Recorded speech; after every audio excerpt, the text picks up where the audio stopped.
صدیق اکبر پیچھے ہٹنے لگے. یہ بتاؤ اگر سیدنا صدیق اکبر صحابہ کا سلام ہے اس کے خیال میں نبی آ جائے میرے ابو بکر کی نماز ہو جاتی ہے. ٹھیک ہے عقیدہ درست کر.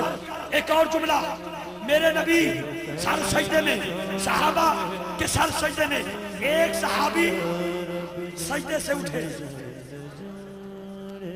کیا دیکھنے کے لیے؟ تاریخ پڑھ لو. یہ کوئی اخبار جہاں کا قصہ نہیں ہے, تاریخ اسلام ہے, عقیدہ ہے میرا, یہ عقیدت ہے میری صحابہ سے. ایک صحابی اٹھے, کیا دیکھنے کے لیے؟ کہ جب نبی کریم سجدے میں جائیں کہ دیکھوں آقا کی زلفوں کا عالم کیا ہے. اٹھے, پھر سر سجدے میں, پھر تڑپائی دیکھوں اب دوسری طرف کی زلفیں کیسی ہیں. اللہ کی عزت کی قسم میرے نبی نے نہیں فرمایا جاؤ دوبارہ وضو کرو تیری نماز چلی گئی. اگر نبی کا سر سجدے میں جائے, پیچھے صحابی نبی کی زلف کو دیکھنے کے لیے سجدے سے سر اٹھائے, نبی کا خیال نماز میں آ جائے, صحابی کی نماز ہو جاتی ہے. سنی وہ ہے جس کے نبی کا خیال آ جائے سنی کی بھی نماز ہو جاتی ہے. بس آخری جملہ, نبی کریم کا سر سجدے میں, حسین سوار, تسبیح لمبی کتنی ہوئی؟ 3 13. علامہ صاحب بیٹھے, خطیب اسلام بڑے بڑے یہاں پر بیٹھے. کوئی بندہ ہاتھ اٹھا کے کہہ دے میرے نبی کا سر جب سجدے میں تھا آقا صلاۃ و تسبیح پڑھ رہے تھے یا فرض نماز؟ فرض تھی. ارے فرض نماز میں 3 بار کہا جاتا ہے, آج 72 مرتبہ کہا گیا ہے. وجہ کیا ہے؟ وجہ کیا ہے؟ وجہ کیا ہے؟ رب کا پیغام جبریل آتا ہے, آکے عرض کرتا ہے اے اللہ کے نبی, رب فرماتا ہے جب تک حسین نہ اترے سجدے سے سر نہیں اٹھانا. مولا حسین مرضی سے اترے اماں کی بارگاہ میں, اماں سونی اج میرے لئی نانے دی عبادت لمبی, میں سوار نانا کرتے رہے. اما زہرا نے بھی کوئی جواب نہ دیا ہوگا, مولا حسین نے گزارش کی ہوگی اما پیاری پریشان نہ ہو, آپ کا بیٹا ہوں, وعدہ کرتا ہوں. نانا نے میرے لیے 72 مرتبہ تسبیح پڑھی, میں 72 تن سروں سے جدا کر کے نیزے کی نوک میں ایسا سوار ہو جاؤں گا اور چلنے سے پہلے ایسا سجدہ کروں گا صبح قیامت تک ہر سجدہ بولے گا کیا؟ رب جانے دے حسین جانے, رب جانے دے حسین جانے, رب جانے دے حسین جانے, رب جانے دے حسین جانے. بہت شکریہ آپ کا, اللہ آپ کو جزائے خیر عطا فرمائے. بہت شکریہ آپ کو قسم پیدا کرنے والے کی. اب جو بھی روپیہ میری طرف آئے گا میرے لیے حرام ہوگا, کیونکہ قاری صاحب نے پڑھنی ہے سامر صاحب کی لکھی ہوئی ماں کی شان, میں نے پڑھنی ہے اماں زہرا کی شان. نہیں چھوڑوں گا مائک, تسی پاما ہس لو تے پاما انہوں کھس لو, پاما بند کروا دو, کچھ بھی ہو جائے, اس لیے کہ میری ماں کو میں جنت میں دیکھنا چاہتا ہوں. اور وہ ذکر میرے پاس ہوا ہے, ایک ایسا ذکر ہے جو حسنین کی امی کا ذکر ہے. 2 مصرے اور آپ سے اجازت, اب تیری گردن جھک جائے. یہ وہ بارگاہ ہے, یہ وہ بارگاہ ہے کہ جب یہ بی بی آتی تھی میرے نبی کھڑے ہو جایا کرتے تھے. اس کو جناب زہرا کہتے ہیں. کون زہرا؟ کون زہرا؟ کون زہرا؟ بیٹی باپ کے لیے رحمت ہے, جناب زہرا اپنے بابا کے لیے رحمت ہے, بیوی اپنے خامد کے لیے نصف ایمان ہے, علی مولا علی کے لیے ایمان ہے, ماں جنت ہے بچوں کے لیے, جناب زہرا ہے جنت جنتی نوجوان کے سرداروں کے لیے. کون زہرا؟ نبی دی بیٹی نیاب زہرا,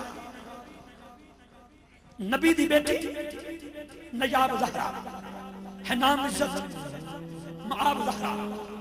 میری عقل کا فیصلہ ہے علی سوال جواب زہرا، حشر کا میدان، سواری اما ہوا کی آئے گی، آواز نہیں آئے گی، سواری پاک مریم کی آئے گی، آواز نہیں آئے گی، پاک حاجرہ کی آئے گی، آواز نہیں آئے گی، ہر ماں کو سلام، اما ہوا آپ کی عظمت کو سلام، اما حاجرہ آپ کی عظمت کو سلام، اما آسیہ آپ کی عظمت کو سلام، اما مریم آپ کی عظمت کو سلام، لیکن حشر کے میدان میں اب سواری بی بی زہرا کی آئے گی، آواز رب کعبہ آئے گی، لوگوں گردنیں جھکا لو، محمد کی بیٹی کی سواری آ رہی ہے۔ کون زہرا؟ بس آخری جملہ، قاری بھائی کو دعوت، آخری جملہ، کون زہرا؟ 3 دن کی منت ہے، 3 دن کی، پہلا افطاری کا وقت ہے، دسترخوان پہ جو کی روٹی ہے، پانی کا پیالہ پڑا ہے، امام حسن حسین بیٹھے ہیں، اما زہرا اسی وقت انتظار میں ہے، کم مؤذن اذان دے ہم روزہ کھولے، علی مولا بیٹھے ہیں، فضا بی بی ہاتھ باندھ کے کھڑی ہے، دروازہ بطول سے آواز آتی ہے، کوئی ہے مدینے میں رہنے والا جو پردیسی کو کھانا دے دے؟ اما زہرا نے سارا اٹھا کے دے دیا، روزہ پانی کے ساتھ کھولا، شام دوسری آتی ہے، آواز پھر آتی ہے کوئی ایسا مدینے میں رہنے والا جو قیدی کو لنگر دے دے؟ سارا اٹھا کے دے دیا جاتا ہے، روزہ پانی کے ساتھ کھولا جاتا ہے، آخری تیسرا دن آتا ہے، ادھر لنگر سجتا ہے، ادھر آواز آتی ہے، مدینے میں رہنے والوں میں یتیم ہوں، میرا کوئی جہان میں نہیں، کوئی ہے جو مجھے کھانا دے دے؟ بی بی زہرا نے سارا لنگر اٹھا کے دے دیا، 3 دن کی پیاس ہے، مولا علی کا چہرہ زرد ہے، ادھر سے پوری کائنات کے آقا، ادھر سے علی، درمیان میں ملاقات ہوتی ہے، نبی مولا نے علی مولا کو دیکھا، علی مولا نے نبی مولا کو دیکھا، نظروں ہی نظروں میں نبی مولا نے علی مولا سے پوچھا، علی کوئی سوال؟ جی مالک، 3 دن ہو گئے، ایک بندہ آتا ہے، سمجھ نہیں آتی، آواز ایک ہے، بندہ بھی ایک ہے، لیکن سزائیں مختلف ہیں، کبھی یتیم، کبھی مسکین، کبھی قیدی، پتہ نہیں کون ہے، کہاں سے آتا ہے، 3 دن ہو گئے لنگر لے جاتا ہے، اللہ کے نبی نے فرمایا علی خوش ہو جا، تیرے دروازے پر کوئی عرب کا بندہ نہیں آتا، عرش کا فرشتہ آتا ہے، عرش کا فرشتہ آتا ہے، توجہ رکھ، کوئی فرش کا مگتا نہیں آتا، کوئی مکے مدینے کا مسافر راہی یتیم نہیں آتا، اللہ جبریل کو بھیجتا ہے، جبریل کو بھیجتا ہے، یہ زہرا کا گھرانہ ہے۔ اب آخری بار ہاتھ اٹھا لے، فقیر میچ چھوڑ رہا ہے، اگر چاہتا ہے ماں جنت کے اندر چلی جائے، میں جنت کی ٹکٹ دینے نہیں آیا، لیکن اپنے کعبہ کی عزت کی قسم جس بی بی کا ذکر کر رہا ہوں، اگر بی بی کی نگاہ میں آ گئے تو تیری اور میری ماں جنتی ہو جائے گی، تیری اور میری ماں جنتی ہو جائے گی۔ ان بیویوں کے لیے، ان بہنوں کے لیے یہ جملہ فقیر پیش کرتا ہے، بس یہی میرا پیغام ہے، پوری رات کے میلاد کا چھتوں پہ بیٹھ کر میری اما زہرا کے بابا کا ذکر سننے والوں، میں اپنی بہنوں سے گزارش کروں گا، ایک ہاتھ بند کے، کون زہرا؟ نبی دی بیٹی نجاب زہرا ہے، نام عزت معاب زہرا، میری عقل دا فیصلہ ہے، علی سوال جواب زہرا، تیرے بچیاں دا کم منایا،